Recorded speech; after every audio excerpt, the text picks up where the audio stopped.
Hey man, I want to tell y'all something. I ain't really been heavy deep in the church. I'm very spiritual. One of the most God-fearing men on this planet, man.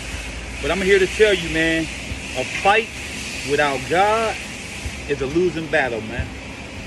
If you in a deep, dark, low space in life, or if something tragic happened to you, or something life-changing events happen to you, and if you think that you can make it without the man up above, bro, let me tell you from my personal experience, 3 years ago, almost 3 years ago, I had a tragedy happen to me and my family. Severe. I'm talking about some of the most foul shit that you can think of, right? 1-year-old grandson.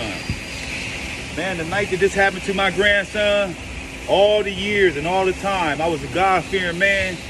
Guess what I decided to do when they told me, when my daughter tried to hug me and tell me that my grandson had passed away, I didn't even hug her. I turned around, I walked away from her. I was so fucking upset. I ran all the way to my buddy's house from around the corner from the hospital, Duke Parker. I sat on his fucking steps and I said some of the most, I had to talk with God. And I said some of the most foulest. I have never talked to an individual on the street. I have never talked to anybody and said some of the things that I said to God about God himself. I questioned God. I said some of the most God-awful things to this man. And after that, I felt great that night, you know. I didn't feel great, but I felt like, hey, now we gonna deal with it without him. I'm Jakey Jake. I don't need God. Plus, look what he did to my grandson. Look what he had happen to my grandson. I don't need God. Bro, let me tell you, for the next 10 months, I had said some things so bad to God, my Lord and Savior Jesus Christ. Bro, I needed him so bad that I wouldn't even attempt. You know how usually when you get in a situation or you down and out and God is the first thing, bro, I wouldn't even attempt to. I felt so bad and so down about talking to this man like this that, man, I wouldn't even think about asking for his help.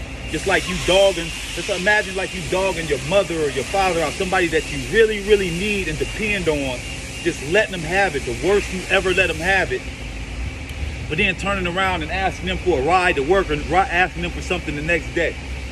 No.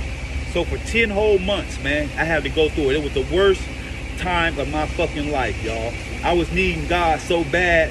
My family's still going through the things that, for my grandson, other stuff was popping up. I was finding out about all kinds of betrayal and things that other people that had put their 2 cents into to the mix and some of the foul, just really finding out how foul and how uncaring that people can be. It was hurting me so bad, man. The betrayal and the pain was hurting me so bad. I had nobody. You know, when you can't, it's one thing to turn to your wife, but it's one thing to turn to your mother, one thing to turn to your father, bro, but it's a whole different avenue, a whole different feeling when you can turn to the man up above and get that relief, get that promise, take some of that stress off. So you know what I had to do? I had to do 2 things, man. One, in order for me to start talking back to God, I had to remember, man, what he sacrificed, what he gave. He put his life on the line, gave his life for me and for all of us, man. You know what I'm saying? And for 2, the biggest thing that got me to talking back to God, man, I remember, and I was always told what such a forgiving God he was, man. Such a forgiving God, man. So what I did, I sat down. After 10.5 months, man, I finally got the courage to talk to God, man. And guess what he did, man? He answered all my prayers and then some, man. He brought me out of that. He understood me. He forgave me. Not only did he understood and forgive me, he brought me up out of all that pain and all that hurt that I was feeling. And any time after that, any situation that I caught in that evolved around that, he helped, man. Helped in a tremendous way. Now, I just lost my nephew yesterday, man. My family is hurting. We hurting bad, man. I haven't even been able to call my brother back since yesterday. You know what I'm saying? I barely talked to my mother and father this morning because, you know what I'm saying, I could just hear the pain and you feel the pain. And when you certified and when you a real one, man, not only is it about your pain, it's about the pain of others, man. I could see somebody or another family going through some stuff, man, and I'm sitting there crying and whining just off the hurt that they feeling, man. That's when you certified, man. So I haven't even been able to talk to my mother and my father that much, but I tell you what, we gonna get through this, man. You know why? Because we got God on our side, man. We ain't never questioning him. We ain't never asking no questions. Everything is for a reason, man. And what God told me, man, is to be out of the body, is to be into the presence of the Lord, man.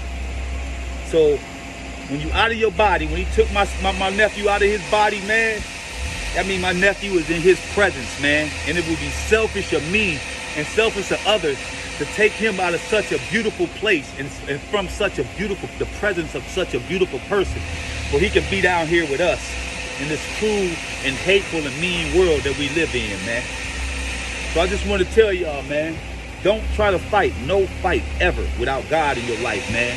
He is the all, he is the end all, and he is the one that can solve all your problems and make them a lot better, man. And he's not going to throw no type of hurt or no type of pain on you